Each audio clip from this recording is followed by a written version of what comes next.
আমরা তোদের গোলাম না, রাজা। রাজার মতো মাথা উঁচু করে বাজবো নাকি ডার্লিং?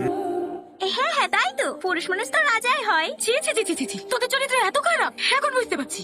দোকান করে নাম করে তলে তলে বিড়ি করে বেড়াতিক না। হ্যাঁ গো বাবু, হওয়ার লেগে তো খাসির আমার ভিডিও পছন্দ হয় না। ও গো, তুমি যে আমার হাতে হাত রেখে কথা দিয়েছিলে বাঁচলে একসাথে বাঁচবো, মরলে একসাথে মরবো, আজ কোথায় গেল তোমার সেই ডায়লগ? আমাকে রেখে তুমি আরেকজনকে কিভাবে বিয়ে করলা? কি করবো? তুমি আমাকে স্বামীর অধিকার দাও নাকি? তোমরা তো আমাকে গোলাম ভাবো। তোরা গোলামি তো, তোরা কি ভাবছি বিয়ে করে এসে জিতে গেছি? বিরাট ভুল করছি। হে, কোনো সময় আছে ওদেরকে দাঁড়িয়ে ক্ষমা চাইলে ক্ষমা করে দেবো, নাহলে তোদের জীবনের 12টা বাজি ছেড়ে দেবো। বুবু আস্তে,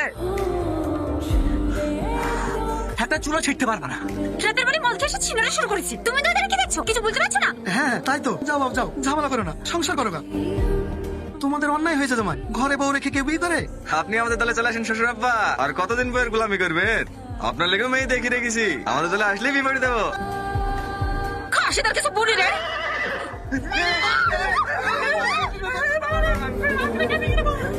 জানোয়ার, আরাম খা, কি ভেবেছি তোরা সুখে সংসার করবি? আমার নাম আমি না, খাসিদার কুরকুরানি উঠেছে, কুরকুরানি থামিয়ে দেবো। নানি, প্রধান আসছে। প্রধান সাহেব বসুন। তোমরা সবাই একটু চুপ করো। কি সমস্যা কি তোদের? ঘর বউরি খাবার বিকলি কেন? কি করবো? আমরা তোদের কাছে স্বামী না? 3 বার কবুল বলি বেতন ছাড়া একজন কাজে লোক লিছে, সারাদিন রান্না করা, ঘর ঝাড় দিয়ে, কাপড় কাচা, আমাদের জীবনটা একবারে নরক করে দিয়েছিল। তাই আমরা ওদের হাত থেকে বাঁচতে আবার বিয়ে করেছি। তোর? আমার একই সমস্যা। আর তোর? ওই তো স্যার। বাবা বাবা, ভাড়া ভাড়া হেভি মিলছে তোদের। এখন মেয়েগুলো কি হবে তাই বল, ডিভোর্স দিবি? না না, এই তুই চুপ কর, তুই বল ডিভোর্স দেবো কেন? দুবো খালি সংসার করবো। খাসি বলছে কি রে, আমি কেন শুধু সংসার করতে যাবো? তোদের কারবার বাদ দিতে হবে। হ্যাঁ সেটা ছাড়তেই হবে। তোরা মানুষ, তোদেরকে তো ভালো ভাবতুক রে, তোদের চরিত্র এত খারাপ। আমাকে দেখ, 15 বছর বয়সে দেখাশোনা করে বাড়ি থেকে বিয়ে দিয়েছে, বিয়ে হওয়া আজ 25 বছর হয়ে গেল, অন্য কোনো মেয়ে দিকে চোখ তুলে তাকায়নি। আর তোরা সেদিনকে চলে 3-4টি করে বউ লাগবে তোদের? তোদের মতো আমাদের জন্যই তো সমাজের এই অবস্থা। সচেনারে বাদ দে, লিখি বোকা ছেড়ে দিয়ে বীর বসাতে ক্ষমা চাইলে আমি বুঝে বলবো ক্ষমা করে দেবে। আমরা ছাড়তে পারবো না, দুজনের সঙ্গে সংসার করবো। আমাদের সমাজে থাকতে গেলে এইসব নোংরা চলবে না, যে কোনো একজনকে বেছে নিতে হবে। কার সাথে সংসার করবি তাই বল। আমার সাথে করবি। তোর কিছু বলার আছে?